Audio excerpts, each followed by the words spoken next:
Welcome to our Curious Amalgam, the weekly podcast brought to you by the Antitrust Law section of the American Bar Association. Our Curious Amalgam explores the fascinating and increasingly overlapping world of competition, consumer protection, data protection, and privacy law. Each week, we bring you leading global experts on the most compelling issues of the day. Enjoy the show. Hello and welcome to Our Curious Amalgam, the podcast from the Antitrust Law section of the American Bar Association. My name is Matthew Hall and today's program is Should I Have Been Paid? Facebook faces class claim from UK users. Class action antitrust or competition law claims have a long history in the US. Elsewhere, they are of course less common. In the UK, they only started with the introduction of the Consumer Rights Act 2015. That act fundamentally transformed the claims environment in the UK, introducing class actions as US litigators might understand the term for the first time to the UK. In the UK, these are called collective actions or collective proceedings, and several have now been launched. However, probably the most high-profile such claim was announced in January 22, and it concerns Meta, i.e. the former Facebook. Today we will discuss that claim with none other than the proposed representative of the class of UK consumers alleged to have been affected. My co-host today is John Roberti. Hello, John.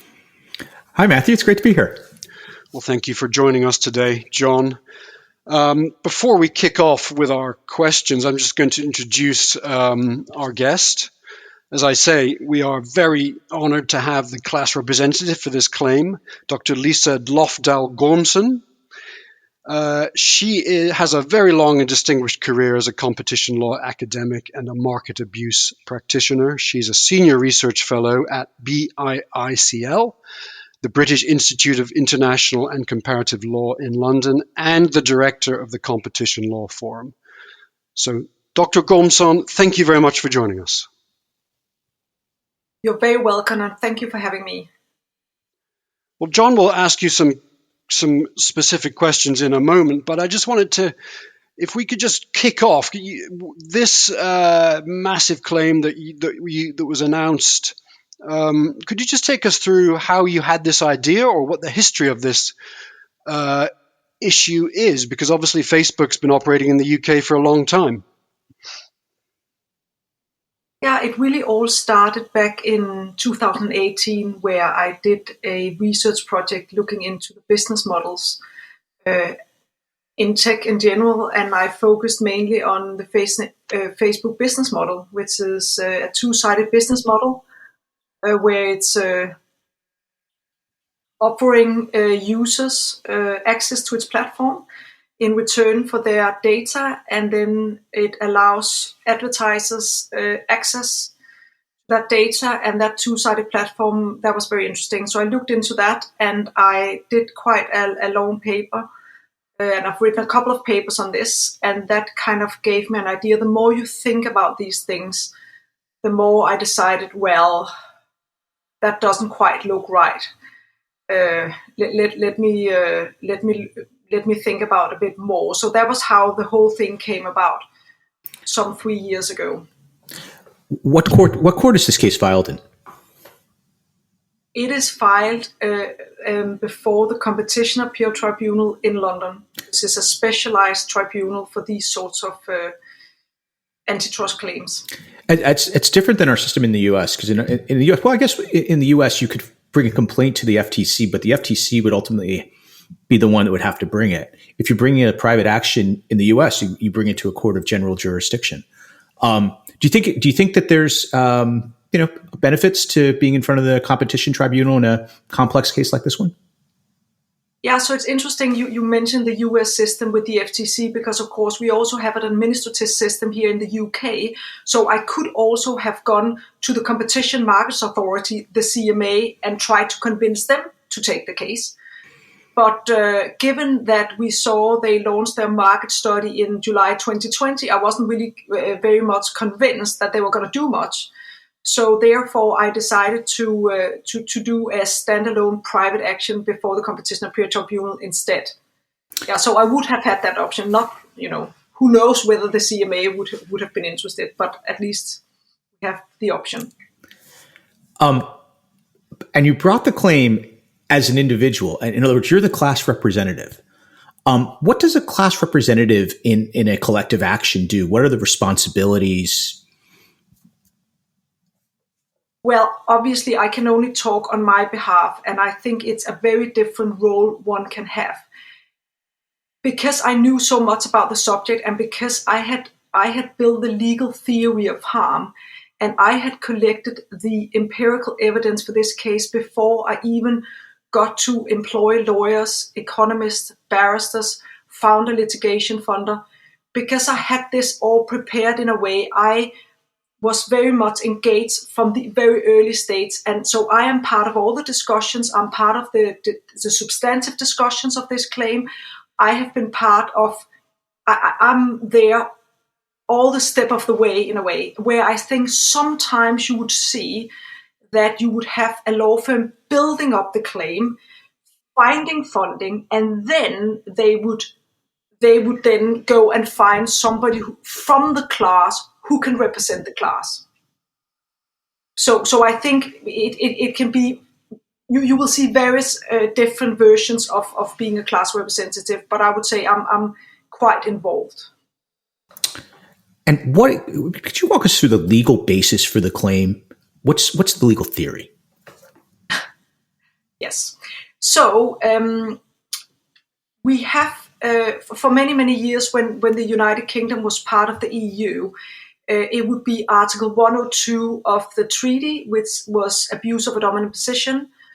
And now, and we have a national competition law, Competition Act of 1998, Chapter 2 of that act, which allows you to, if you hold a dominant position, and there's various ways you can either exploit or exclude. And this case is relying on Facebook, or now Meta, having a dominant position in the social network market, and they are imposing unfair trading terms on its users. So that's a legal basis. So is that and that's squarely within the Competition Act of 1998. As you say, Lisa, it refers directly to that kind of or it refers to unfair trading practices, doesn't it? So, but is it a kind of what are they? You're saying that they're pricing things unfairly here? Is that the argument, that they're getting more than they, quotes, have compensated for? Yeah, that's part of the argument. And of course, there is a quid pro quo here, because I have no doubt that Meta would argue that in return for the data users are inputting to the platform, in return for that data, they are getting a free, from a monetary point of view, a free access to their platform services, and they are getting targeted advertising in return. What I'm arguing is that is a fairly disproportionate relationship in a very asymmetric balance of power between Meta and its users. So I'm not denying that Meta is providing something good for its users. I'm just saying it's somewhat disproportionate, that relationship. It's disproportionate in that Facebook or Meta has been able to make obviously huge sums out of the data, but that's kind of on the back end, isn't it? They're still providing a very good service, it would seem. I mean, just looking at the numbers you're claiming, I think you're referring to 2.3 billion claim plus interest, of course, 44 million users. I did a quick bit of calculation here before we started to record this. Seems to work out that you're claiming something like £13 per user per year pre-interest is what you reckon that people are owed, on top of course, the access to the platform which they've already had. Is that the kind of numbers we're talking about, or is that just way too simplified? I'm afraid to say that's way too simplified, because of course we have come up with a number, and the actual aggregate will be made available when we get before the court. So that's not the way we have calculated that. So I would say, I would also say that the data that users are providing to when they're on Facebook. What I think they haven't quite thought through is that in the period of this claim, that Facebook has used pixels. So when users of Facebook were also using third-party websites, that they would also accumulate the data from that. So they would take the first-party data that you have willingly supplied to Facebook, and then they would also take the data points they would get from you using the internet in general. And then they would then combine the first-party data with the third-party data, and then they would build these profiles that would be very valuable for advertisers in targeted advertising. So they need to be compensated for that. Whatever that compensation will be is for the court to decide. And I would also say our claim is a minimum of 2.3 billion. The case against Facebook in the United States has been interesting. It sounds like it's sort of a different theory that you're pursuing than the one that was pursued in the U.S. But one of the issues that I think has at least initially tripped people up a little bit, was around the relevant market. How do you perceive the relevant market in your case? And, why do you think about it that way? Yeah, so every time we have an abuse of a dominant position, obviously we need to define the relevant market. You're well aware of that. And in order to do that, we were quite fortunate in the way that the CMA had done their market study at the time, and that was made public in July 2020. So we already had a fairly good idea, because the CMA had obviously thought about this long and hard. So in that way, although a market study is not a definition of the relevant market, and I have a team of economists to do that for me, so that can change. But that was our starting point. And again, you mentioned earlier that you have already found funders to help you with the claim, help you to bring the claim. How does that process? It's a process that we're learning more about in the U.S. But how did that process work? How did you think about finding the funders, and how did you convince them to take on your case? Yeah, well, good question. So that's not easy. Obviously, you don't just rock up and knock on somebody's door and say, with the hat in your hand, and say, "Oh, please, can I have some money?" So the way it works in practice is that you look at the litigation funders around, and they're not many, and then you look at the defendant you have on the other side, and then you're thinking, well, for a claim like this, you need to have a fairly large litigation funder. So that was kind of my starting point. And then I decided that Insworth was obviously one of the biggest litigation funders in the world. So that was a good place to start. And if they booted me out, then I would go from there. But we ended up negotiating that, and that was where we ended up. So that was how that worked. But obviously, it's not an easy process. These things are taking a long time. You need to have a fairly good theory of harm. You have to have evidence. You have to have a good set of people around you. So this is a team effort, I would say. How long did it take you from the time you first made your contact with them to signing up your funding arrangement? How long did that actually take you? Good 10 months. Okay. And I mean, obviously Facebook has effectively unlimited resources to fight this case, which is something that presumably the funder has thought about. But at the same time, funders require quite a high likelihood of success, don't they, before they actually agree to fund these things? So they must think you have a pretty good theory of harm and arguments. Yeah, I'm very pleased that they think that. Yeah. So yes, absolutely. And they would like to see Facebook settle, I guess, but presumably you can't comment on the likelihood of that happening. Is that the ultimate end game? Well, my role is, of course, to do whatever is best for the class. I am representing the class. So whatever is in the best interest of the class, that's where we are going to end up. So that's what I can say at this point in time. And how does that, can you remind us how that works in terms of approving a settlement? I mean, obviously, if it gets to a claim in court and damages are awarded, that's one thing. But in the UK, how would it be you who decides if a settlement number is enough? Is that part of your role as the class rep? Yeah, it is. So any settlement discussions will be part of my role, yes. And again, I can only say whatever would be best for the class is where I'm going. Yeah. What do you expect the timeline trajectory of the case to be? Are we thinking about getting a decision? I mean, in the US, a case like this will take a number of years. Is that the experience in the UK as well? Well, yes, that is very much the experience in the UK as well. Matthew, he mentioned early on that this regime came into force 1st of October 2015 with the Consumer Rights Act. And so it's a fairly new regime in litigation terms, because as you know, it takes many years. So this is a new regime, and therefore we have a couple of cases before courts at the minute, but we don't have a final judgment on any of these cases yet. So yes, I can only imagine that it will be a couple of years. Yeah.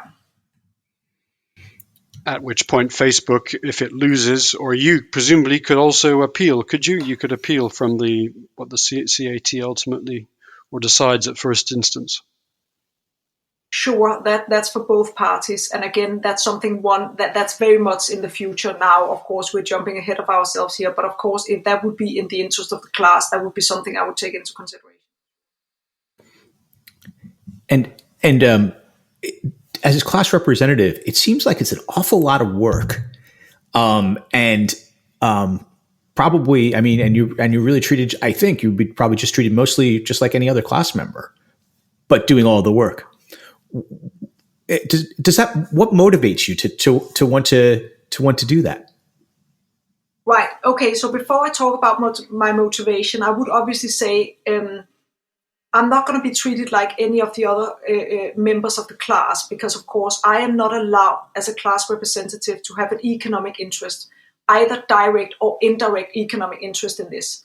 So therefore, whereas they will have that. My motivations is, of course, I think that I think we're at a time in history where we have a digital evolution. And I think that a number of companies have had a first move advantage in that, because, of course, the pinnacle of our economy nowadays is data. And some companies has done great innovations, and based on those innovations, they have grown very big, and that's fine. I have absolutely no problem with that. And bigness also brings some great efficiencies often, so I appreciate that. But at some point in time, where that relationship becomes skewed and asymmetric, I think it's time to then say, hang on a second, we are talking about consumers here. They are bringing the data. The court has already ruled that data is a very valuable asset to a consumer. And now I'm simply questioning whether they should be compensated for this valuable asset. So I was wrong in my question, because you're not treated the same as everybody else. You're treated worse. Yeah, exactly.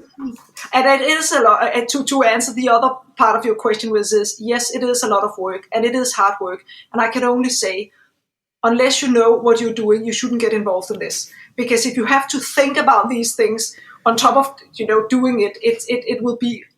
If you have to educate yourself at the same time, this is what I'm thinking. Of course, I can always learn, and I can always be educated all through life. But if you're not fairly confident in what you're doing, then you probably should not do this.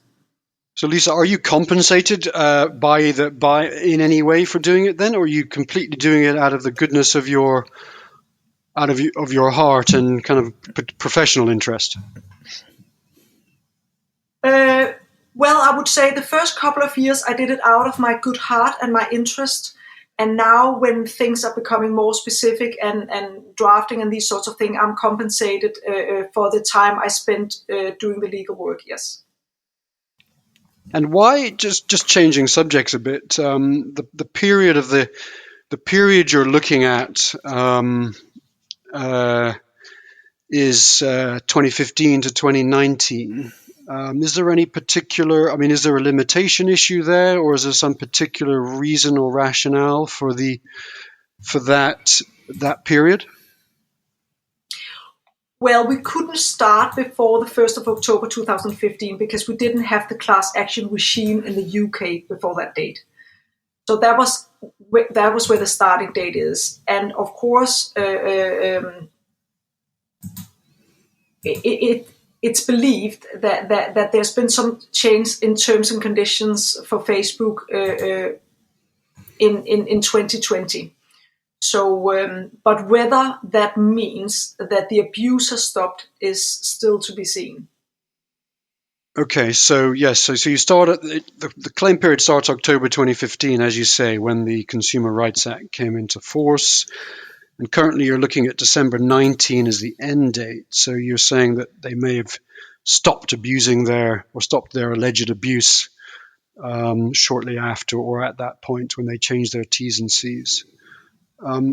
Just looking at another point, you mentioned a bit ago the market definition, online social networks or social media might be the kind of putative market product or service market definition. That's, of course, something that was also looked at by the Federal Cartel Office in Germany in its well-known Facebook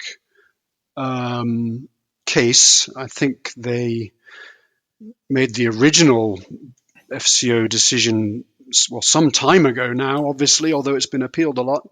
How does that case parallel, if at all, what you're doing here? Well, the parallels are that it's the same company. There's another parallel. This is also about data. But that's where the parallel stops. Because in German national competition law, they have changed their competition law recently, which meant that they have a provision within German competition law where you can simply take specific data abuses into account. We don't have that in the UK. We have the issue of unfair trading practices. So in that way, it's different. And I'm by no means, not even at the stretch of the imagination, qualified to talk about national German competition law. But in that way, the national German competition law is very different from the UK national competition. Yeah, thanks for that explanation of the German case. So Lisa, the German Federal Cartel Office case, a lot of it was to do with the application of the EU GDPR and how that applied to the collection of data by Facebook across its platforms and other sites. So the equivalent here, the GB GDPR or the UK GDPR, which is still basically the same, of course, as the EU GDPR as things stand, has nothing to do with your claim here. Nope, it doesn't. This falls squarely within competition law. You have a dominant company, and it is imposing unfair trading practices. It is directly in the wording of the act. So it couldn't be more of an antitrust case than it is. So, yeah, and all cases going forward will have a data element in it. So if any case with a data element in it had to be a GDPR case, then I think the courts would be overwhelmed.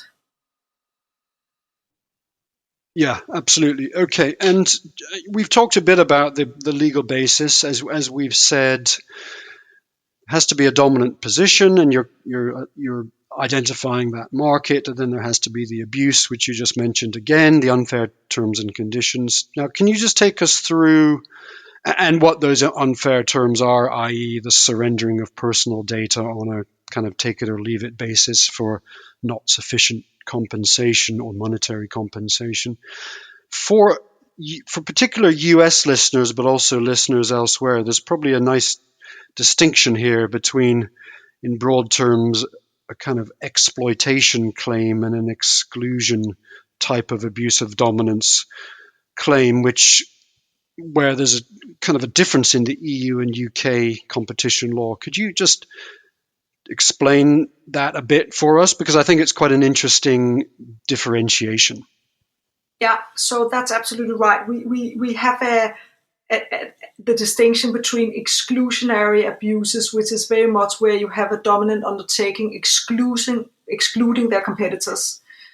And that exclusion will eventually, or at least indirectly, have an impact on consumers, because you are hoping if you can avoid exclusion, then you will keep a sufficient number of efficient competitors in the market, and that would eventually lead to better innovation, lower prices, more quality, and so on and so forth.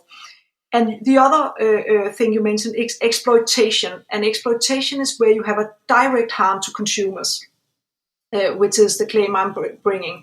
And exploitation is competition authorities, and in particular the European Commission, are unwilling to take cases on exploitation. I would keep the UK out of this because they've been much better.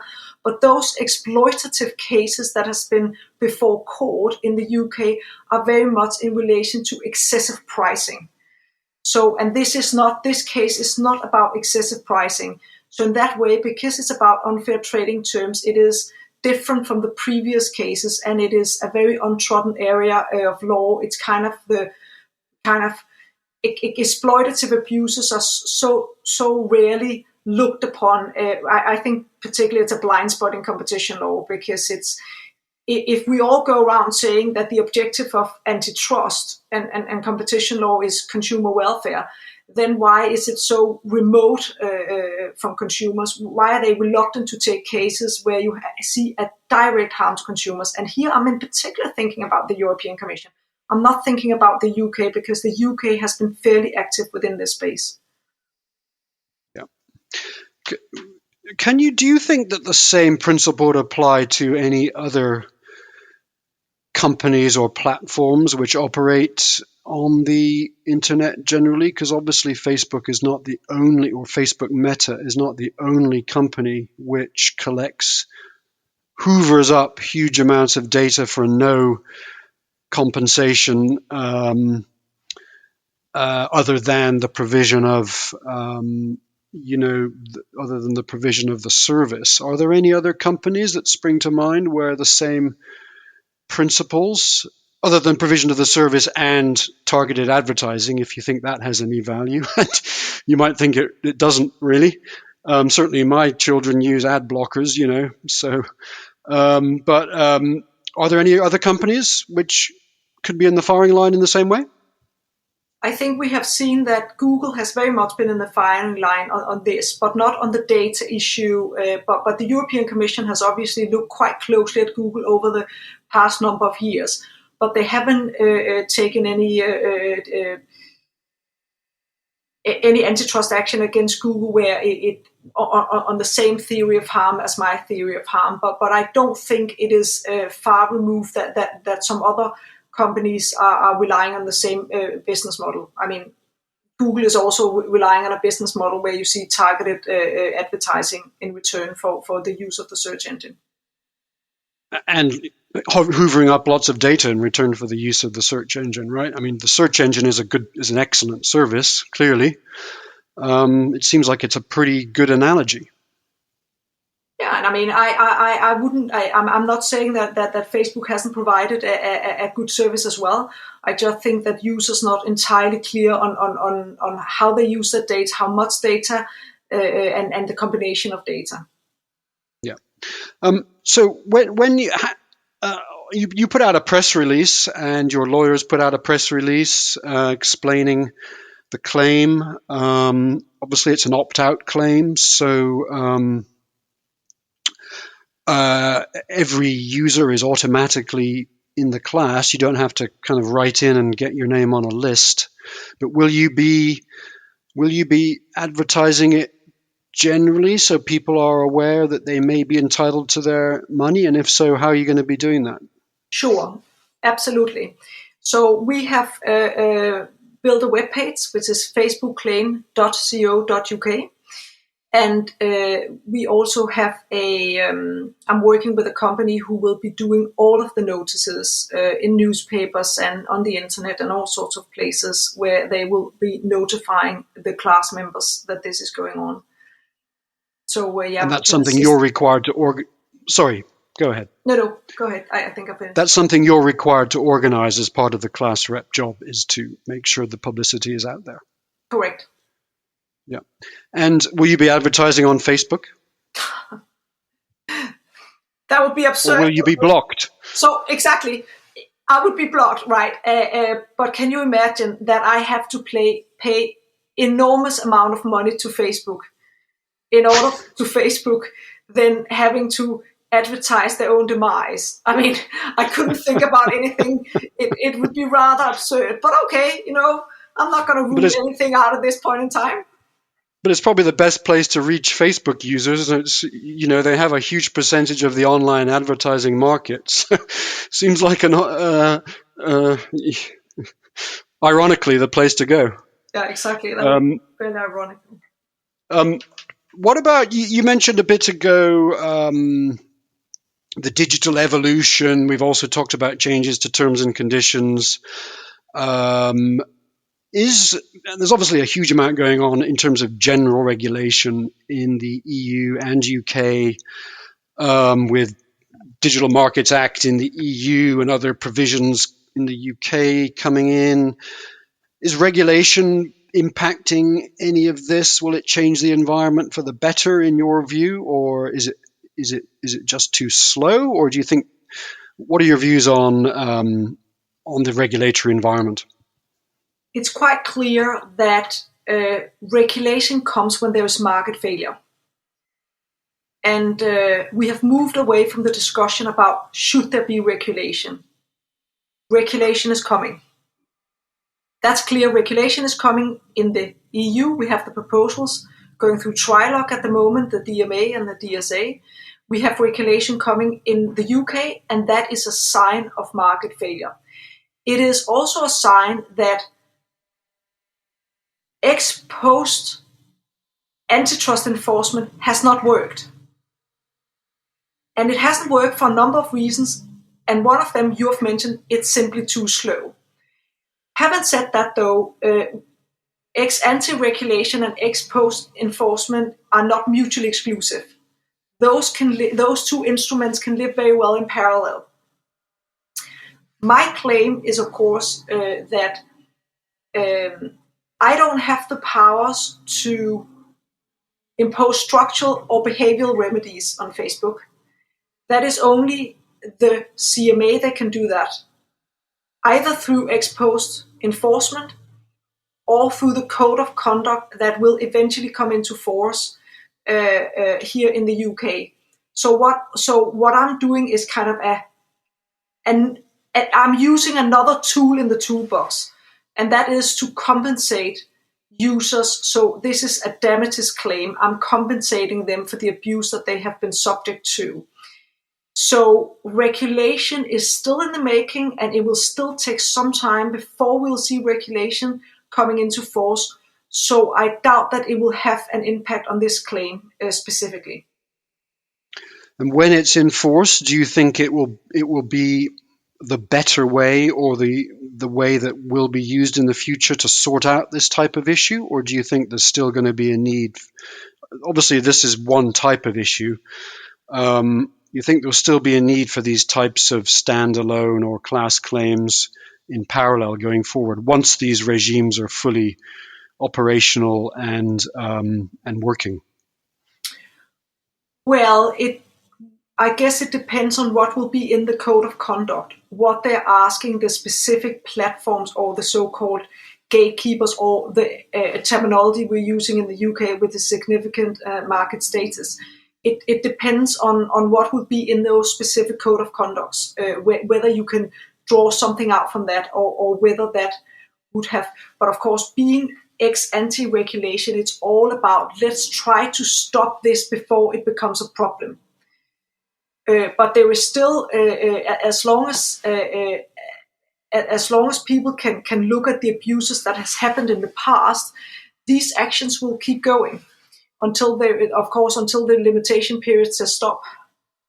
So I would imagine that the next decade would see these cases despite the regulation coming into force. Okay. Well, this has been a fascinating discussion, Lisa, and we and the listeners certainly will look forward to seeing the progress of the claim in the UK. But let's just change gears a little. You've clearly got a very wide range of current and past academic and advisory roles. Your CV is incredibly impressive and eclectic in a way, certainly within the field. What would you, talking to your 20-year-old self, if you could do that, what would you tell her about if she was someone like her interested in your type of career path? What kind of advice would you give that young person? I would probably ask them whether they have thick skin, whether they, it takes years and years to build up knowledge.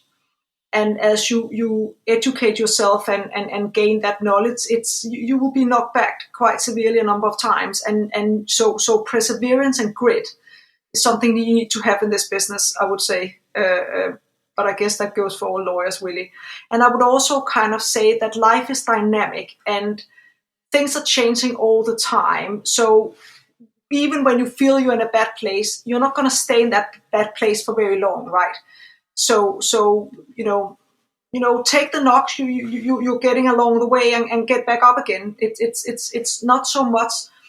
It's how you react to these situations. So let it go. I would probably say let it go. Very good advice. And by thick skin, you're referring to what, academic criticism, or just having to deal with annoying lawyers on the other side, or what particular situations do you need a thick skin for? I know the lawyers on the other side and your own lawyers, I mean, they're quite reasonable. They're all professional people. There's no personal attacks on, I mean, we're all just trying to do a good job here. So it's not so much that. It's just, as you go along in your career and you build up your knowledge base, there will be knockbacks, and there will be personal attacks, and there will be newspapers writing stories about you that's not true. So right. These sorts of things. Well, hopefully that doesn't happen in the context of the case we've been talking about. I hope not. And finally, this is something we like to ask all of our guests. Could you please tell us something interesting or unusual about yourself that we wouldn't know just from your professional work, looking at your CV and your LinkedIn profile? Well, yes, I was, before I started law school, a pro skier. I was doing Super G. So, that's not something that's obvious from my CV, that I'm a skier. Wow, that's amazing. What kind of level did you get to? Oh, well, I come from a flat country. I come from Denmark, so we have no mountains there. So we were living in France, and so I was competing on the European level. Very good. And you ski now still? Yeah, on a recreational basis? The pandemic has prevented me very much from going skiing, but yes, I do still ski. Put on your helmet and it's downhill all the way. Yeah, very good and exciting. Well, I think hopefully you should be able to get back to the mountains fairly soon. And thank you again, Lisa. It's been a very interesting discussion. Thank you for listening to this week's episode of Our Curious Amalgam, a competition, consumer protection, data protection, and privacy law podcast. It is produced and shared around the globe by ABA's Antitrust Law Section.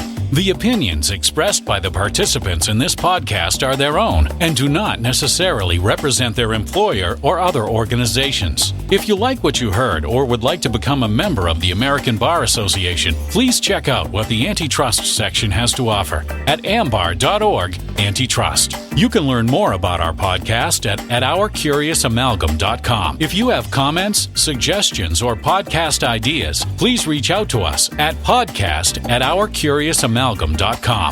Until next time, thank you for listening.